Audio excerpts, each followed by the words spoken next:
La semaine dernière, Red Bull et AlphaTauri prenaient tout le monde de court en annonçant le remplacement immédiat de Nyck de Vries par Daniel Ricciardo. Bon, ce n'était pas non plus la décision la plus surprenante de l'année. Helmut Marko envoyait des pics à de Vries à tout va depuis le début de la saison, et son siège était clairement en danger. C'est davantage le timing de cette décision qui a fait parler.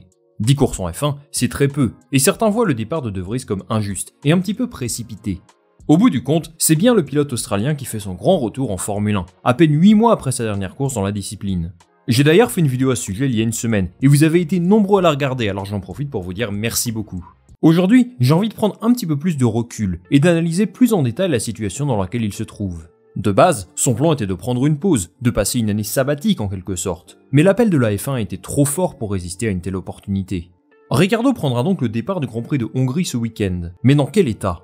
Après tout, il sort d'une expérience usante mentalement chez McLaren, et il était clairement en situation d'échec ces derniers mois. De plus, il n'a qu'un contrat de 12 courses pour prouver sa valeur, et pourquoi pas espérer un baquet titulaire pour 2024. Mais il débarque dans la pire écurie du plateau, ce qui ne lui donnera que très peu d'opportunités de montrer ce qu'il vaut.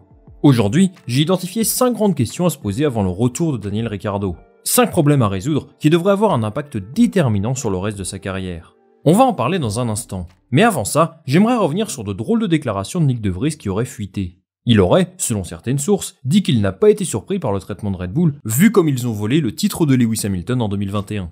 Alors ces rumeurs ont immédiatement été démenties par le manager de Vries, et elles sont évidemment fausses. Mais pour éviter que ce genre de choses arrive, il ne faut jamais être trop prudent, et opter pour un VPN de qualité, comme celui de CyberGhost VPN. Et oui, CyberGhost VPN est mon partenaire principal sur cette chaîne, et il agit comme un véritable bouclier pour protéger la vie numérique, en particulier si vous utilisez un réseau public. Toute l'activité sur internet passe par un tunnel sécurisé, ça vous permet de masquer votre adresse IP et de rendre votre connexion invulnérable. C'est parfait si vous êtes en vacances et que vous êtes connecté au Wi-Fi du café du coin ou à celui de l'hôtel. En plus de ça, CyberGhost est un outil super pratique pour beaucoup de choses. Vous pouvez accéder au catalogue Netflix de plus de 90 pays comme les États-Unis, l'Allemagne, le Japon et bien d'autres.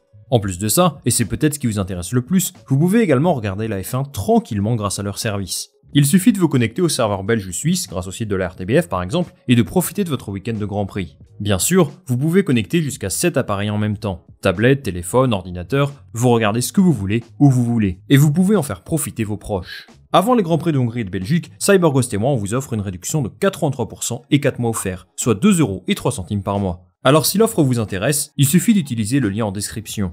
Encore une fois, merci à CyberGhost VPN d'avoir sponsorisé cette vidéo.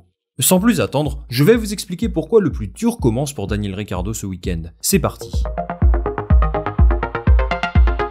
Première grande interrogation concernant Daniel Ricciardo, son niveau. Et oui, il sort de 2 années chez McLaren absolument catastrophiques. Son seul moment fort est bien sûr ce magnifique week-end à Monza en 2021. Mais personnellement, j'ai l'impression que ça fait une éternité et qu'il ne s'est pas passé grand chose de positif pour lui depuis. En 2021, c'est 172 points à 121 en faveur de Norris, et en 2022, 122 points contre 37. C'est l'un des écarts les plus importants de la grille, et c'est quand même surprenant qu'il n'ait pas réussi à s'adapter à sa monoplace en 2 ans. Parce que oui, on parle quand même de Ricciardo, un pilote qui a gagné 8 grands prix, qui a joué dans le haut de la grille pendant 4 ou 5 ans, qui a longtemps été considéré comme l'un des meilleurs du championnat. Ce n'est pas un jeune talent qui n'a encore rien prouvé, il a un sacré bagage quand même.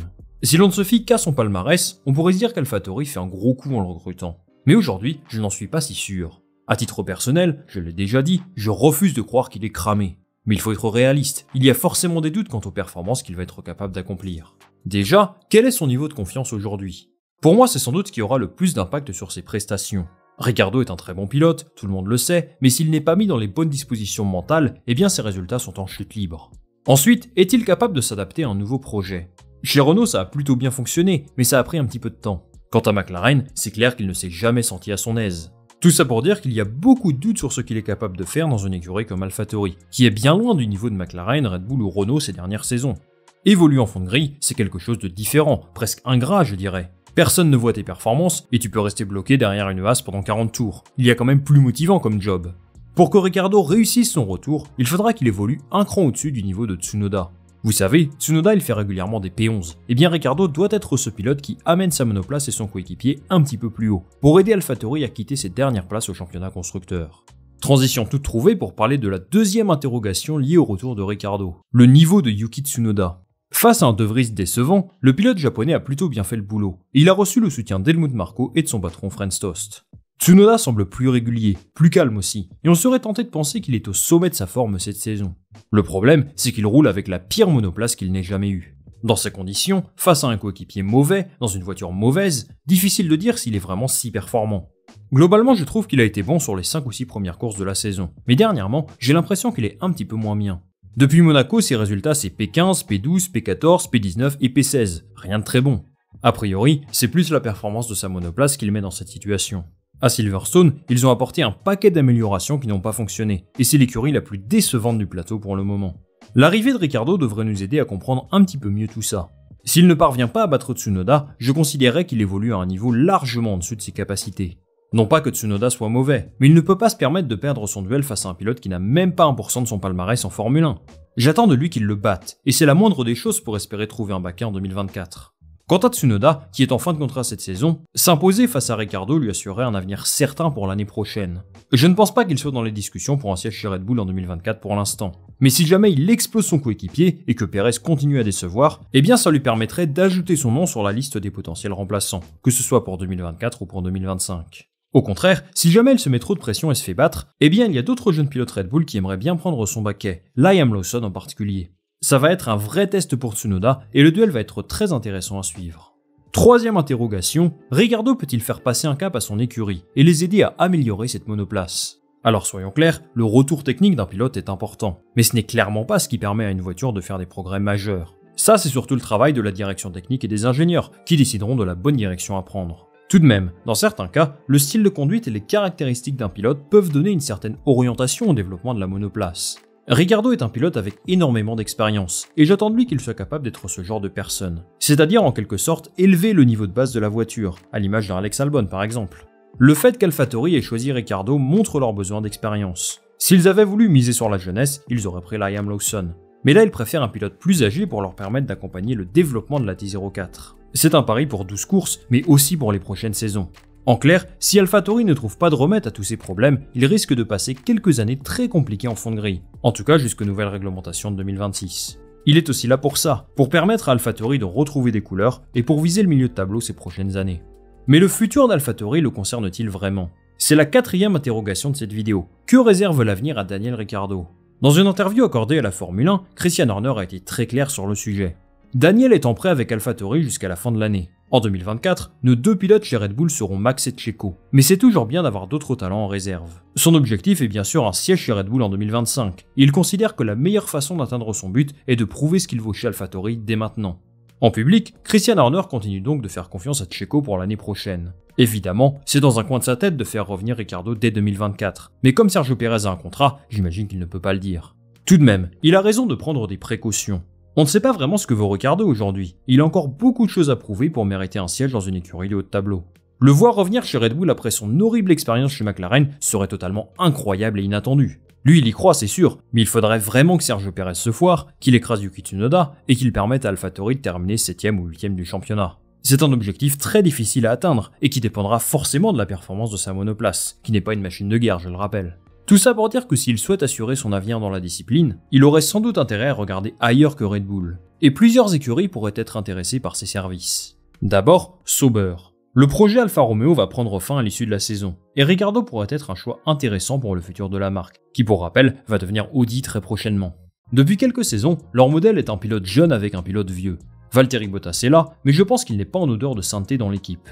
Il fait le boulot, mais assez discrètement. Si jamais Audi souhaite recruter un pilote avec une aura un petit peu plus grande et qui permettrait de lancer réellement le projet, Ricciardo peut être une option pour le remplacer. Le contrat de Bottas termine en fin de saison, et il dispose d'une année en option en fonction de ses performances. S'il déçoit en deuxième partie d'année, Ricciardo ferait un bon remplaçant. Je ne crois pas que Joe soit vraiment concerné par cette histoire. À mon avis, s'il quitte l'écurie, Sauber le remplacerait plutôt par un jeune pilote. Soit Mick Schumacher, de par son lien très fort avec le public allemand, et aussi son niveau qui n'est pas du tout mauvais, soit Théo Pourchaire, qui est dans l'académie depuis longtemps. À part Sauber, il y aurait peut-être Williams comme option si jamais ils ne veulent plus de Logan Sargent, ou alors Haas dans le cas où Kevin Magnussen s'en aille, mais à moins que Ricciardo ne fasse pas de gros efforts sur son salaire, il n'entrera sans doute pas dans l'équation. Quant à Ferrari et Mercedes, ils ont clairement d'autres priorités, à moins qu'ils le prennent à la place de Sainz en 2025, mais j'en doute beaucoup. Il pourrait aussi continuer une saison de plus chez AlphaTauri, dans le cas où il n'y ait personne de mieux que lui. C'est sûrement le scénario le plus probable, vu que les jeunes pilotes Red Bull ne dominent pas vraiment les catégories inférieures. Le truc, c'est qu'il veut absolument continuer sa carrière dans un top team. Donc à part Red Bull, je ne vois qu'Audi qui pourrait lui présenter une vision intéressante sur le long terme. Tout ça pour dire que cet intérim de 12 courses aura un vrai impact sur le futur de Ricciardo, qui pourrait s'écrire loin du groupe Red Bull si jamais il est suffisamment performant. Dernière grande interrogation pour Ricciardo. Peut-il être sous la menace de Liam Lawson dès cette saison? Liam Lawson, si vous ne connaissez pas, c'est un pilote néo-zélandais qui a terminé 3ème de F2 l'an dernier, et qui a laissé plutôt une bonne impression chez Red Bull, où il a roulé en essai libre avec eux. Aujourd'hui, il est pilote de réserve chez Red Bull et AlphaTauri, et il évolue également en Super Formula, au Japon, où il est proche de remporter le titre. Si ça arrive, il serait clairement dans la réflexion pour un siège chez AlphaTauri. Dans le cas où Ricciardo soit vraiment décevant, je pense que Lawson pourrait prendre son siège pour les dernières courses de la saison, histoire de se préparer à l'année prochaine. Si jamais Tsunoda n'est pas suffisamment performant, ça pourrait être exactement la même chose. Helmut Marko n'aura aucun scrupule à tester différents pilotes, surtout son pilote de réserve qui a été plutôt performant partout où il est passé. Le siège de Ricciardo n'est donc pas 100% garanti, même cette saison. Je rappelle qu'il est juste en prêt, donc son statut est assez fragile finalement. Je pense que Red Bull va lui laisser le temps de s'acclimater à cette monoplace, mais s'il se rend compte qu'il est fini au bout de 6 ou 7 courses, il pourrait appeler Liam Lawson pour assurer l'intérim. Il devra donc être motivé et performant dès le départ, parce que son avenir en Formule 1 ne tient qu'à un fil. Voilà les amis, c'est la fin de cette vidéo, merci d'être resté jusqu'au bout. Je remercie encore une fois CyberGhost VPN d'avoir sponsorisé la vidéo. N'oubliez pas de profiter de l'offre spéciale Grand Prix de Hongrie et de Belgique, il suffit de cliquer sur le lien dans la description pour obtenir votre abonnement CyberGhost VPN à seulement 2,03€ par mois. Ça m'aide énormément si vous le faites et c'est une offre très solide. Dites-moi en commentaire quelles sont vos attentes pour Daniel Ricciardo cette saison, si vous pensez qu'il va réussir à décrocher un paquet titulaire en 2024, chez AlphaTauri, Red Bull ou ailleurs, et moi je lirai tous vos commentaires avec attention. Comme d'habitude, si vous souhaitez soutenir mon travail, vous pouvez liker cette vidéo, la partager autour de vous et bien sûr vous abonner. Tout ça m'aide énormément. On va se retrouver très vite pour une nouvelle vidéo. Salut, à la prochaine.